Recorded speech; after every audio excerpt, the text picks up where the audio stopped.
Olá, olá! Sejam muito bem-vindos a mais um programa Manda Aqui Solidário. Eu sou o pastor Carlos Gomes, um dos pastores auxiliares aqui da Igreja do Brasil para Cristo Manda Aqui.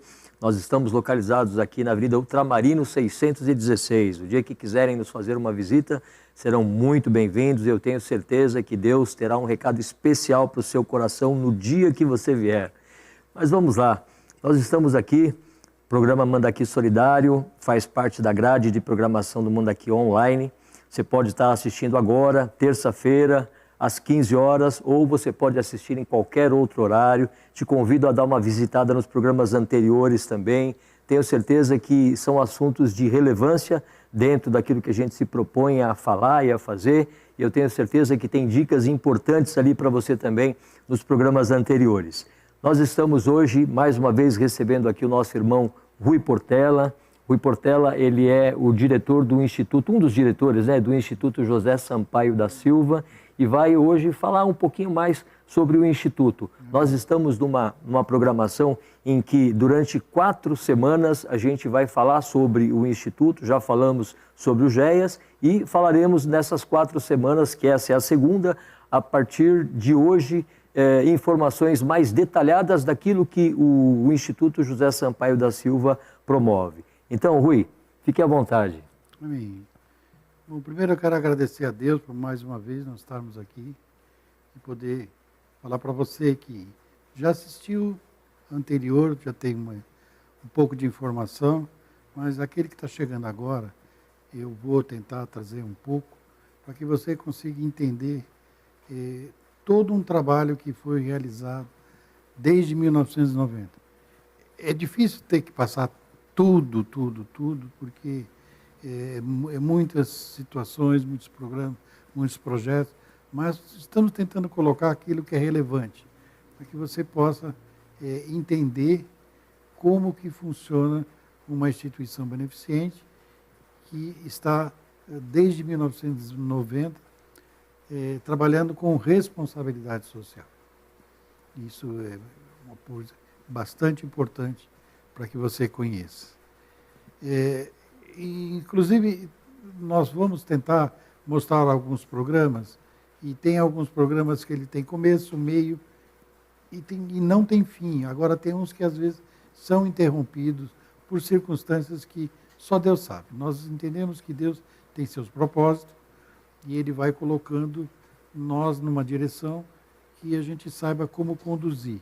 E se por algum motivo tiver que interromper, eles são interrompidos, às vezes até para dar lugar a outros programas, porque as necessidades das pessoas, elas são muitas.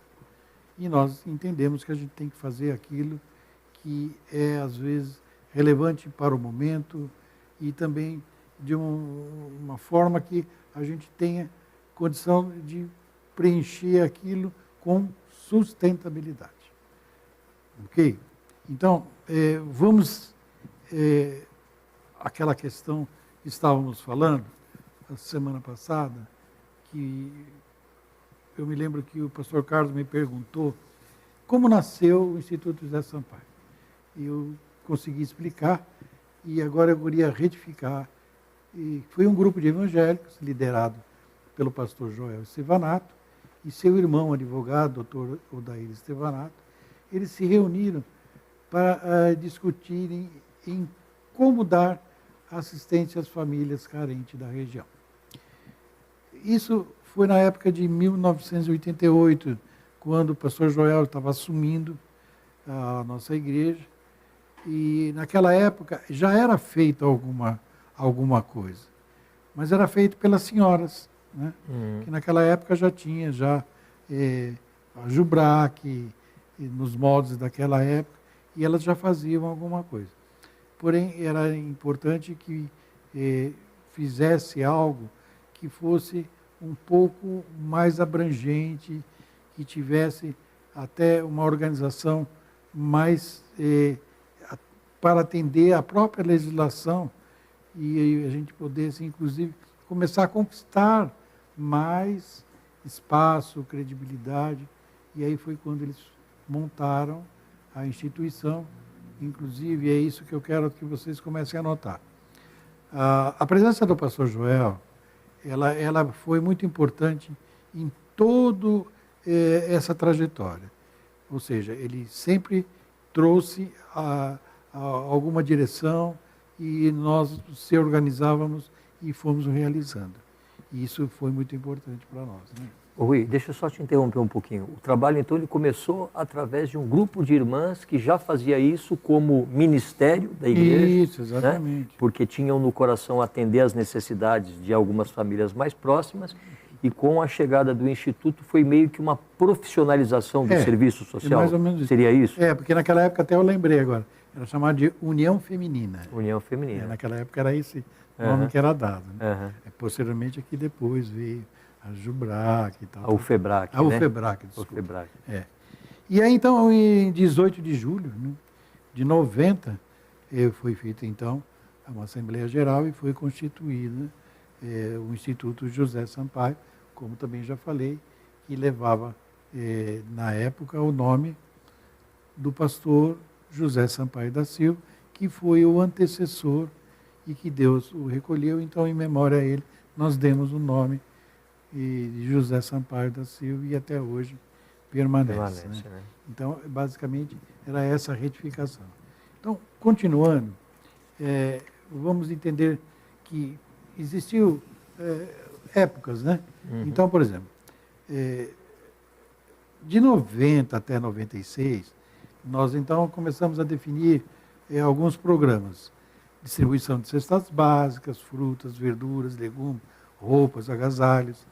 A criação do Centro da Juventude. Já começou alguma coisa ali, já na área educacional. E também uma coisa que aconteceu, que foi um projeto bem interessante, que foi a Rosália, que fez num espaço que nós já tínhamos alugado, e ela começou a fazer a recreação infantil. Então, algumas mães que não tinham onde deixar aquelas crianças, não tinha vaga na creche e tal. Então, a Rosália tomava conta e veio outras professoras e ali começou. E também foi o Telecurso 2000. Ou seja, era um programa que era da Fundação Roberto Marinho e a Fiesp. Então, nós implantamos, e também foi muito bem frequentado, e foi já também uma sementinha na área educacional. É isso que eu estou colocando exatamente para as pessoas entenderem, que Deus vai plantando, a construção do trabalho, né? Vai montando um alicerce para que lá na frente tenha uma solidez.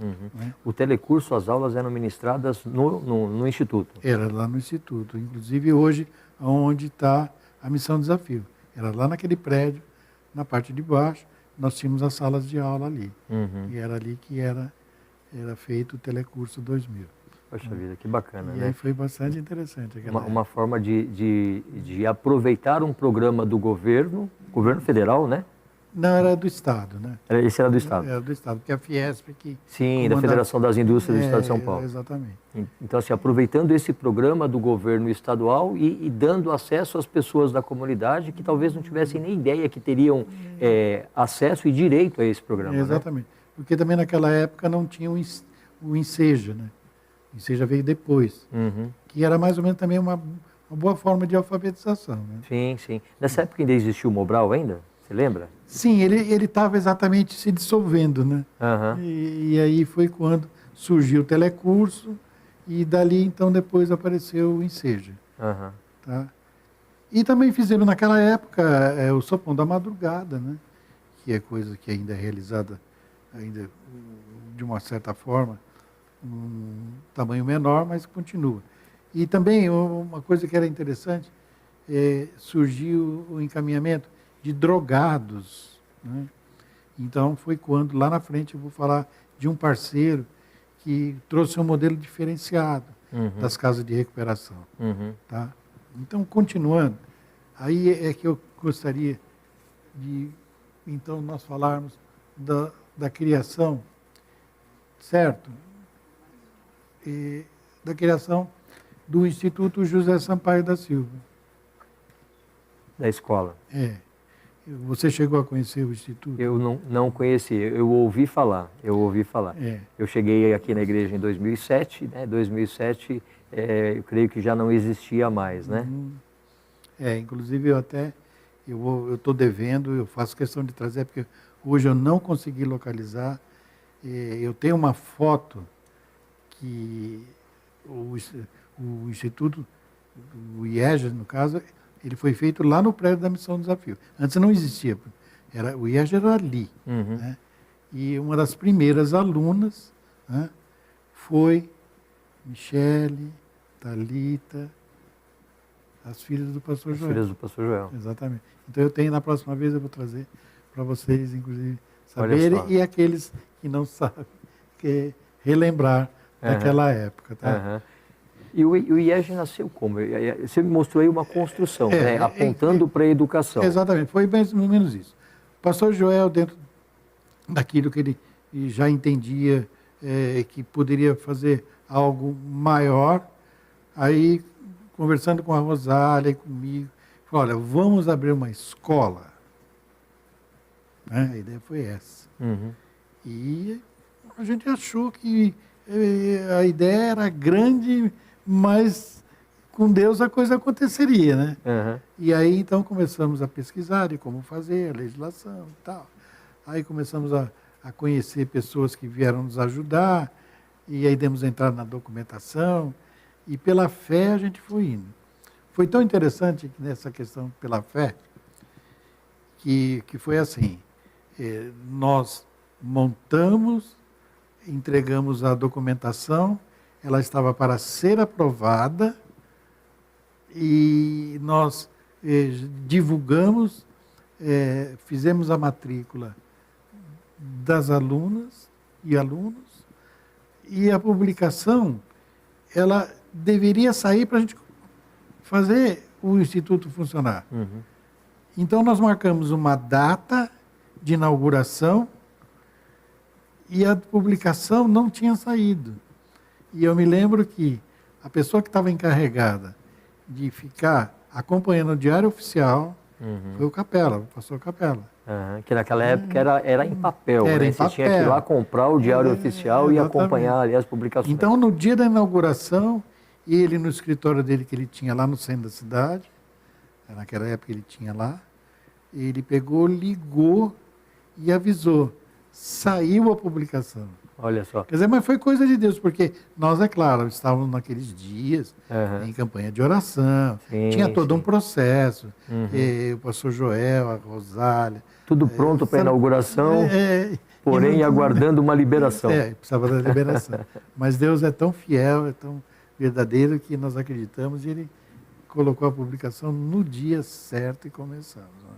Maravilha. E foi um trabalho maravilhoso. Que maravilha. Quer dizer, a gente já começou um processo que, de uma certa forma, a gente já sentiu que ele nasceu abençoado. Né? E aí foi muito bom, porque no primeiro ano tiveram muitas famílias da nossa igreja, né? Acharam que era por bem e muito importante matricularem seus filhos no IES, porque era uma escola diferenciada. Diferenciada no quê? O conteúdo programático, claro, era definido pela Secretaria de Educação e tal, mas o corpo docente eram todos evangélicos. Ou seja, os princípios cristãos Exatamente. E da família estavam ali presentes na sala de aula. E outra. Coisa que hoje em dia é muito difícil, né? E também com a garantia de serem preservados. Garantia de? Serem preservados. Sim. Entendeu? Essas questões éticas, morais, sabe? Inclusive, nós tínhamos a condição na grade, inclusive tinha o ensino religioso. Que naquela época muitas escolas não tinham intenção nenhuma de fazer isso. Mas nós fazíamos. Olha já só. estava lá. E eu me lembro que a professora de ensino religioso era a Leonor. Ela lembra disso. Olha só. Ela lembra. Certo? E foi ali que nós começamos. Foi muito bem. O colégio, ele cresceu. Né? E aí, de uma certa forma, aí depois Nós tivemos que paralisar a nossa atuação, eu e a Rosália, por motivos particulares. Aí entrou uma outra diretoria, e essa diretoria também eu achei muito interessante, porque a gente não estava distante, estava acompanhando. Um grupo de irmãos, tá, se reuniram e achavam que precisava expandir. Uhum. O espaço era pequeno, aí foi quando eles vieram para esse prédio aqui na Ultramarino, Uhum. né? E o pastor Francisco Capella tinha esse cliente que tinha esse espaço, aí foi alugado, os irmãos se cotizaram, fizeram uma grande reforma e trouxeram o colégio para cá. Uhum. E aí depois foi quando então houve um crescimento, e aí o pastor Joel voltou a conversar comigo, com a Rosália, e nos trouxe novamente, e aí foi quando nós fizemos o colégio crescer, né? Uhum. E nessa de crescer, nós tínhamos naquela ocasião aqui, já na Ultramarino, uma secretária, né, que era a Suzy. E a Suzy naquela época estava grávida. Uhum. E quem nasceu? O Jonas. O Jonas. E eu me lembro que ele pequenininho, a Suzy trazia ele, ficava com ele lá, quer dizer, ele cresceu junto com a gente ali. Uhum. Seus primeiros meses foi também uma coisa bem interessante, que eu me lembro até hoje, que era o mascote do IES. Olha só. Foi muito interessante. E eu tenho certeza que a presença da escola aqui na região, através da influência dos seus professores, plantaram muitas sementes, né? Foi. E olha, e a grande prova disso é uma coisa que eu achava muito interessante. Nós estávamos incomodando a concorrência. Uhum. A gente ficou sabendo disso. Ficou sabendo disso por quê? Pelos próprios professores. Uhum. Porque alguns dos professores, eles estavam conosco, mas trabalhavam para outras escolas. Então lá eles ouviam falar e traziam para nós. Uhum. Entendeu? E uma das coisas que nos encheu de orgulho naquela época é que uma das coisas que eles disseram, assim, de uma forma bem categórica, é que a qualidade de ensino era superior. Olha só. Porque nós tínhamos, inclusive, um professor que ele tinha umas salas de aula que dava aulas de reforço, Uhum. e ele dava aula de reforço para algumas escolas grandes, e ele falava assim, poxa, mas vocês não aprenderam isso lá? E aí então ele notava que o conteúdo programático do IEG era bem superior àquelas escolas onde aqueles alunos estavam recebendo aulas de reforço. Uhum. Então, para nós, nossa, isso era um ponto de orgulho, né? Uhum. Saber que nós estávamos no caminho certo, tinha um corpo docente bem profissional, altamente capacitado, e que realmente fazia um trabalho muito importante para aquelas crianças, né? Se bem que era ensino fundamental, e era assim, até foi uma coisa que eu lembro que eu e a Rosália ajustamos. Da quinta à oitava série, de manhã, que eram os adolescentes. Sim. E do primeiro ao quarto, era para as tarde. crianças. Por que nós invertemos? Uhum. Porque eu achava uma injustiça. Quando chegava no inverno, as crianças tinham que Pequenininhos acordarem cedo. tinham que levantar e passar frio, enquanto os adolescentes estavam dormindo. Então nós invertemos isso. Uhum. Quer dizer, é um ponto que a gente já começou a fazer algumas mudanças, né? Uhum. E à noite é que tinha um supletivo. Tá. Então foi no supletivo que aí então nós demos a oportunidade para várias pessoas que hoje ainda estão na nossa igreja e que foi dali que eles deram uma rebobinada. Estavam afastados da escola por motivos N, né?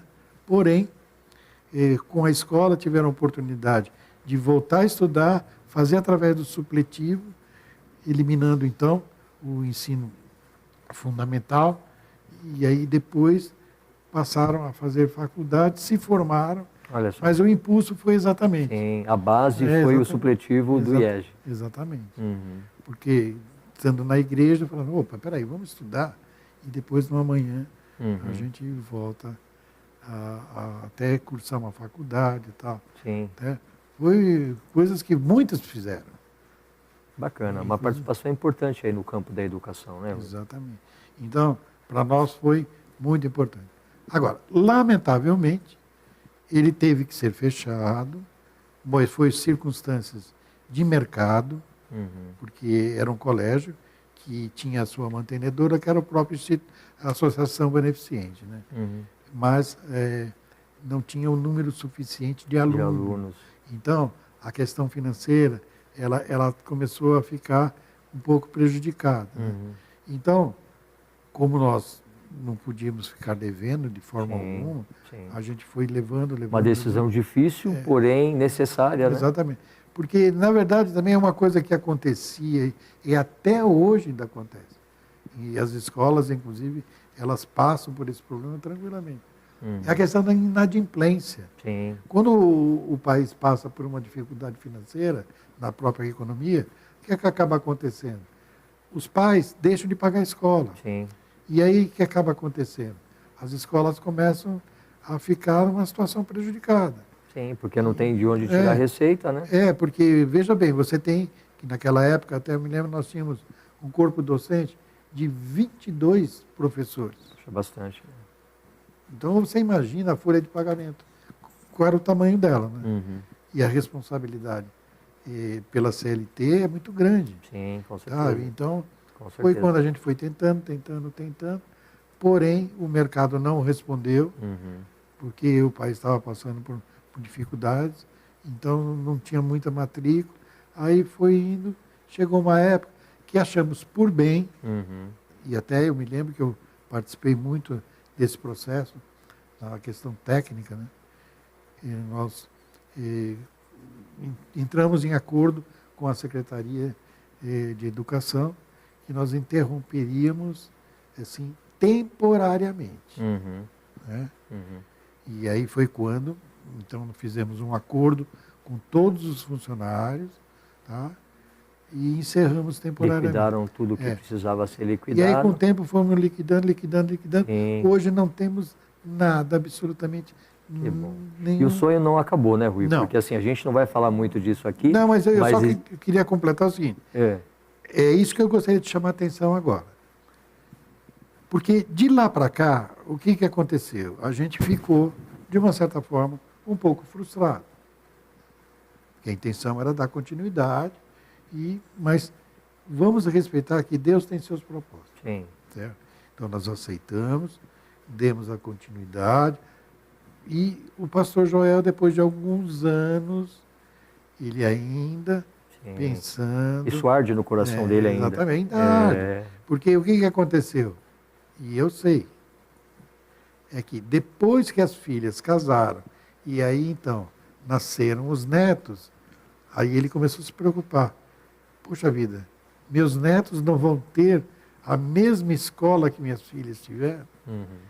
Porque as três estudaram no IERJ, né? Então foi quando ele nos procurou novamente e nós estamos ainda estudando junto com ele. É por isso que ele tem aquele projeto educacional, por isso que o prédio voltou a ser alugado. E aí nós estamos todo aquele processo que ele já explicou, que com um tempo certo, na vontade do Senhor, nós vamos voltar. Amém. Talvez não nós, mas uma diretoria que será formada e vai reativar a escola, inclusive um modelo atual, que poderá dar a mesma oportunidade para as pessoas. Sim, com certeza. Inclusive, pela própria necessidade que se tem hoje de ter escolas com base cristã, com os valores da família, porque infelizmente isso hoje está muito deturpado, né? Em todos os níveis da escola, né? Principalmente no nível superior. Até abrir um parênteses aqui, Rui, para falar que recentemente nós tivemos aqui em um dos cultos uma palavra específica para as pessoas que estão entrando na universidade. Porque nós sabemos que, infelizmente, junto com o conhecimento que a universidade traz, ela traz uma série de informações, vou chamar assim, que não são politicamente corretas, que não são né? Não são informações cristãs, não são informações que agradam o coração de Deus. E, infelizmente, muitos jovens têm se perdido. Muitos jovens têm se enviesado aí por uma visão política distorcida e acabando deturpando os valores cristãos que foram neles implantados. Então, existe uma preocupação em relação a isso, e essa preocupação ela se estende também com relação às crianças, aos adolescentes, e aí eu creio que em breve a gente vai ter, né, notícias boas aí a respeito disso. Sim, até uma das coisas que eu me lembro, que hoje eu vejo, eu falo assim, poxa vida, na época da nossa escola não tinha essas coisas. Não, o bullying. Na nossa escola eu não me lembro. E de uma certa forma, eu posso assim, afirmar, porque eu, quando participava daquele período da escola, eu também era funcionário. Porque era assim, como nós não... Eu trabalhava na iniciativa privada, mas quando abriu a escola, eu vi que eu precisava dar uma força para a Rosália, que ela, inclusive, o pastor Joel lembra, e muitos se lembram. Quando ela retornou, ela teve um mal súbito, teve um AVC. Mas aí o que aconteceu? A igreja entrou em oração, tal, melhorou.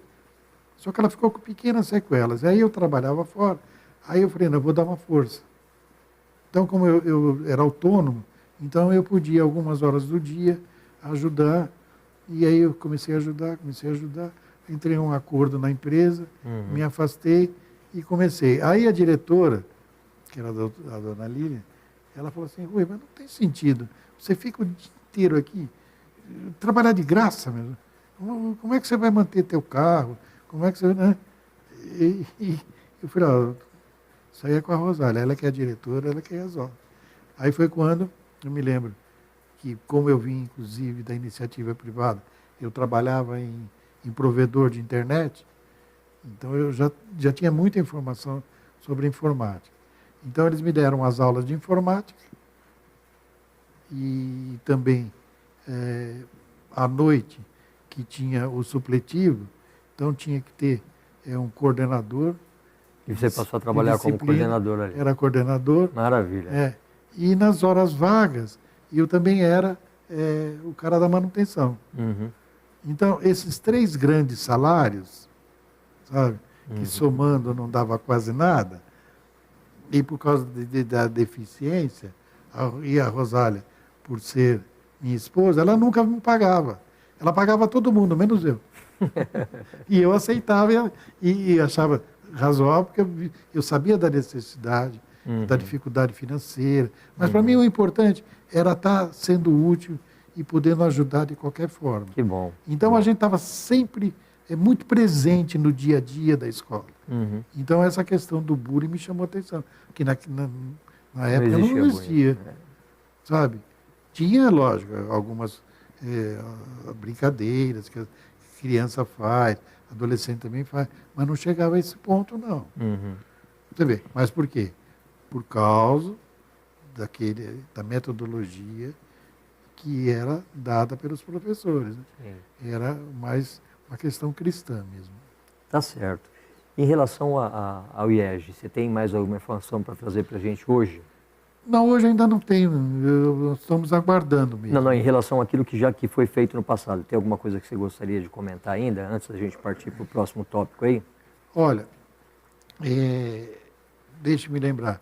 Eu me lembro que foi muito importante a participação de uma coordenadora pedagógica, que era cristã.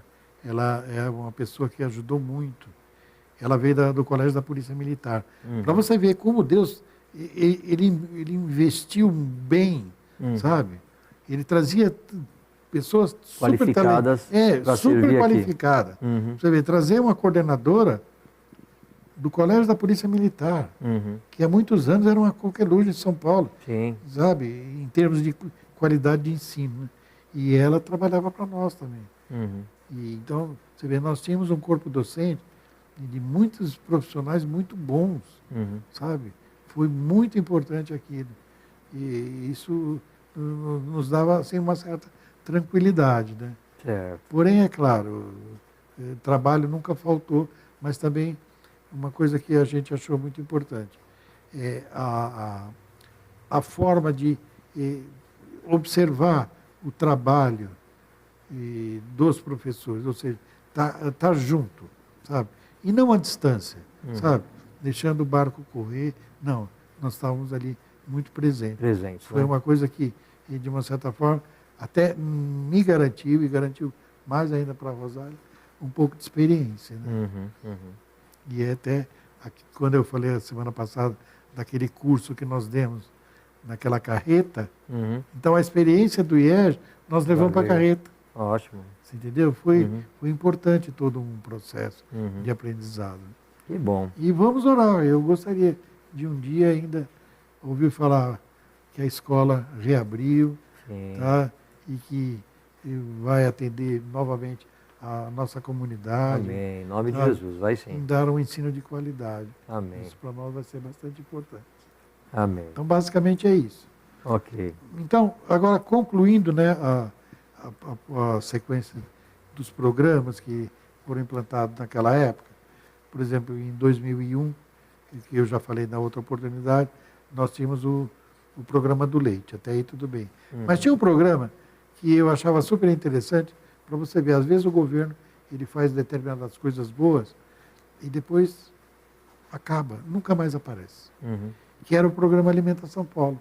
O programa Alimenta São Paulo, ele era super interessante para a instituição e para a comunidade, porque nós distribuíamos naquela época 50 cestas básicas, mas só que eles não nos entregavam a cesta, e nos entregavam vales, sabe, que era de famílias que eram cadastradas, e elas iam retirar em local já pré-determinado por eles. Sabe? Você vê, e depois o país passou novamente por dificuldade, acabaram com o programa e nunca mais retornou esse programa. Nunca mais os governos deram cesta básica. Quando você fala assim, quem dá cesta básica? São os grandes mercados, a iniciativa privada, mas o governo não tem. Ele dá, sim, emergencialmente, diante de uma situação pontuais, né? Assim, uma calamidade, e tal, aí eles aparecem com a cesta. Mas normalmente eles não dão mais. E mais uma vez, as instituições, principalmente aquelas ligadas às igrejas, elas fazem o papel que o governo deveria fazer, né? Exatamente. Nós aqui temos um programa de distribuição de cestas básicas também na igreja. Inclusive, no próximo sábado, agora no dia 19, nós estaremos reunindo as pessoas, as famílias aqui, para receber as cestas. E aí fica muito claro essa deficiência do governo, porque eles recorrem à igreja porque eles não têm a quem recorrer.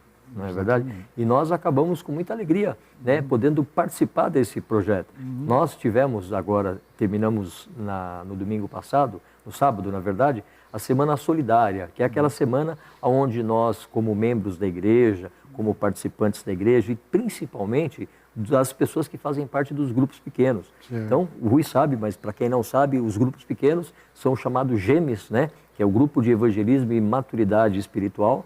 E nesses grupos, as pessoas, cada uma delas contribui com uma quantidade, com um valor, para quê? Para que essas cestas básicas sejam montadas, para que a gente, mais uma vez, cumpra o papel social, que na verdade, originariamente, não é um papel da igreja, um papel do governo, que a gente acaba cumprindo. E a gente consegue acumular, a gente consegue adicionar esses benefícios outras coisas também, como por exemplo, nós vamos fazer, na semana que vem já, começar um trabalho na área da saúde. As pessoas vêm para a igreja através de uma cesta básica, procurando uma cesta básica, e nós vamos oferecer também um serviço de controle, por exemplo, de diabetes. Nós vamos ter aqui enfermeiras que são membros da igreja, né, profissionais da área, para fazer a aferição da glicemia das pessoas e da pressão arterial. E a partir daí fazer um controle mensal, onde, olha, a pessoa no mês passado ela tinha esses níveis, nesse mês ela está apresentando outro nível. Indicações de programas de saúde do próprio governo do estado. Então, assim, cada vez mais, você falou disso, eu me lembrei, cada vez mais a igreja está assumindo um papel na sociedade que originalmente não caberia a ela. mas por conta da força do Evangelho que nos impulsiona a fazer isso, né? Jesus Cristo nos impulsiona a fazer. Ele mesmo diz que é muito melhor dar do que receber. Ele mesmo diz que nós temos que estar atento à necessidade dos mais pobres. E a gente acaba se envolvendo com isso e prazerosamente a gente consegue atender a necessidade dessas pessoas. Exato, né? É por aí mesmo. Então, agora concluindo, eu tinha citado lá anteriormente a parceria com o CPC. O que é isso? É uma instituição que, inclusive, ela foi criada e chegou aqui no Brasil por um missionário. É o missionário Glenn. Ele veio da Irlanda do Norte. Ele veio aqui para o Brasil com um propósito, de trazer o projeto dele. Aí ele nos conheceu e ele ofereceu o projeto em si. O que ele fazia? E faz até hoje. É da área da construção, né? É mais ou menos aí. Ele consegue mesclar. E, na verdade, é assim, ele tem um trabalho com os moradores de rua. Né? Então, ele visita os locais, pega os moradores, tenta conhecer os moradores e depois, quando alguém que realmente quer fazer, assim, participar do programa dele, então vai para a instituição dele. E ali, então, ele vai preparar essa pessoa para aprender um trabalho profissional. Ou seja, ele pode ser pedreiro, pode ser marceneiro, pode ser serralheiro, ou seja, várias atividades da construção civil que, posteriormente, essa pessoa ela vai ser aproveitada na construtora que ele tem aqui. Certo? Então, é o tipo de parceria, e tipo de projeto que eu acho super interessante. Ou seja, as igrejas evangélicas, elas fazem um trabalho excelente na área de tratamento para os viciados em drogas, em álcool. As casas de recuperação evangélicas, elas são excelentes. Eu sei porque eu conheci várias, já ajudei e ajudo várias até hoje, porém falta uma coisa importante. Porque assim, todo drogado, quando ele passa por esse processo, que normalmente dura 9 meses, quando ele sai de lá, ele vai para casa. É uma alegria imensa, porque ele ficou 9 meses afastado. Então todo mundo, a família fica alegre, fica feliz. E no outro dia vai todo mundo trabalhar, ele levanta, mas aí ele retorna a um problema dele.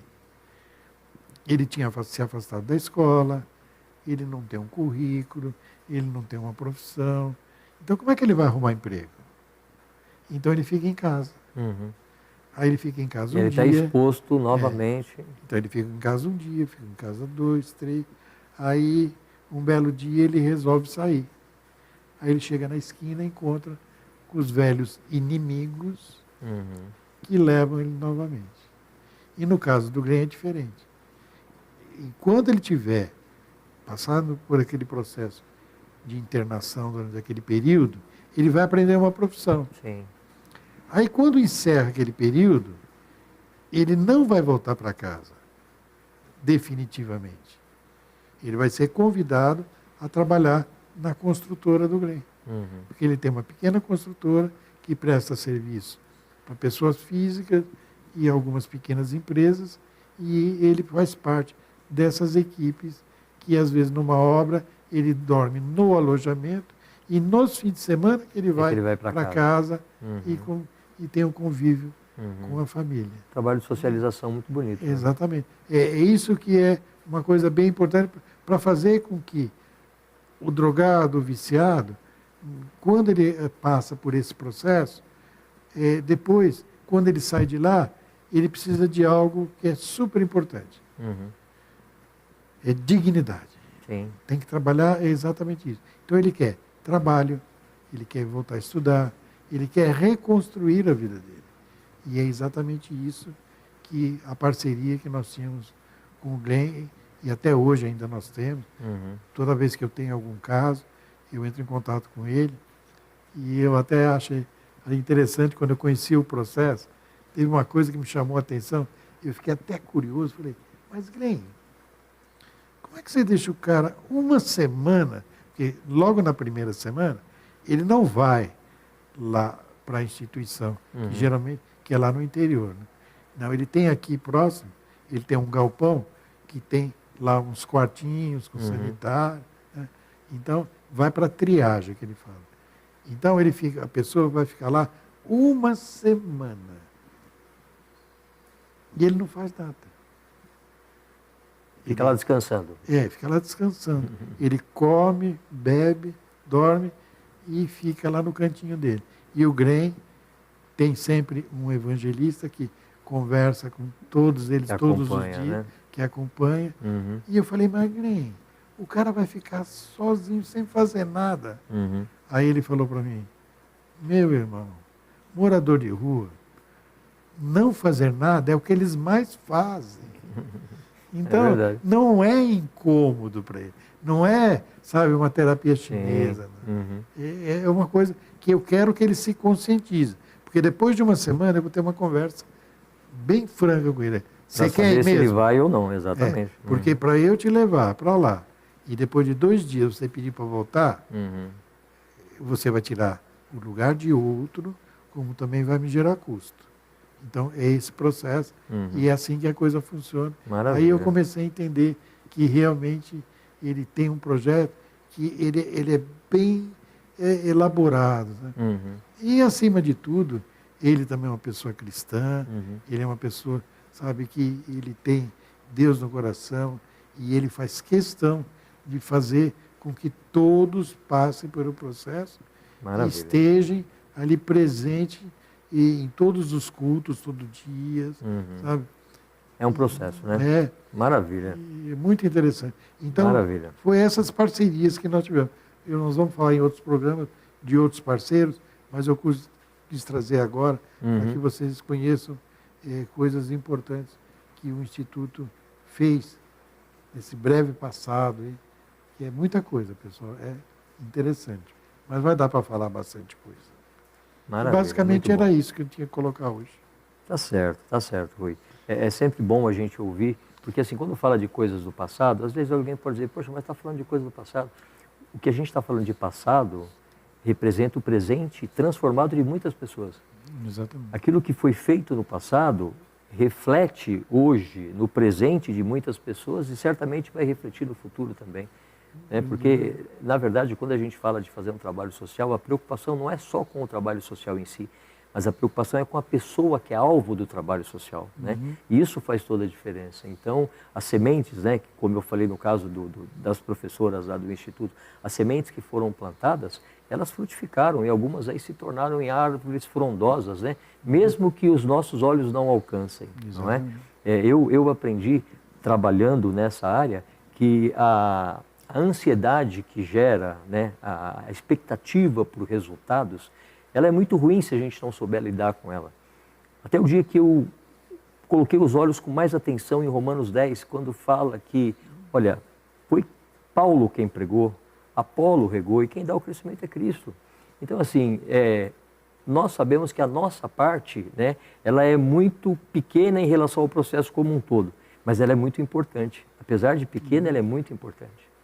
E que a gente possa continuar sendo motivado a fazer, que a gente possa continuar com esses estímulos que muitas vezes a gente encontra as pessoas, olha, passei pelo Instituto, recebi uma ajuda, lembro que daquela época. Então isso é muito bom, isso traz essa alegria e essa certeza de que a gente continua no caminho certo, não é verdade, Rui? Tudo isso, até esse passado recente que eu estou colocando, para que as pessoas entendam que nós tivemos a oportunidade de construir algo que hoje ele se torna importante, porque nos dá, com a experiência vivenciada, a condição de fazer melhor. Sim. Sabe? Sim. Então, quando a gente está diante de alguma situação e de algum problema de uma pessoa da comunidade, a gente já sabe como conduzir, como estimular, como preparar a pessoa e fazer ela acreditar. Porque a gente mostrando o que a gente fez lá atrás, e mostrando pessoas que hoje elas são testemunho de um passado que elas também tiveram, é quando elas começam também a ter boa vontade de aceitar. Sim. E aí é que ela vai melhorando. Sim, muito bom. E vai crescendo. E Muito Deus, acima de tudo, vai fazendo a obra, né? A Amém. gente sabe disso. Amém. Muito bom. Então, nós vamos terminando o programa de hoje por aqui, com muita alegria de poder compartilhar com vocês aquilo que a igreja faz através dos seus braços sociais. A gente teve mais uma porção daquilo que o Instituto José Sampaio da Silva realizou e realiza, e na próxima semana, nas 2 próximas semanas, nós ainda teremos esse assunto em pauta, falando de mais um pouco daquilo que o Instituto está fazendo. Agradeço a audiência e a participação de todos. Os nossos contatos vão aparecer para você aí, tanto o WhatsApp meu quanto do Rui também, para que vocês possam interagir com a gente, mandar perguntas. Você pode mandar sugestão de temas também, para que a gente possa abordar nos próximos programas. E é isso aí. Fiquem com Deus, que Deus abençoe um restante de semana abençoado para cada um de vocês, debaixo da graça e da paz do nosso Senhor Jesus Cristo. Até mais. Tchau. Que Deus abençoe a todos.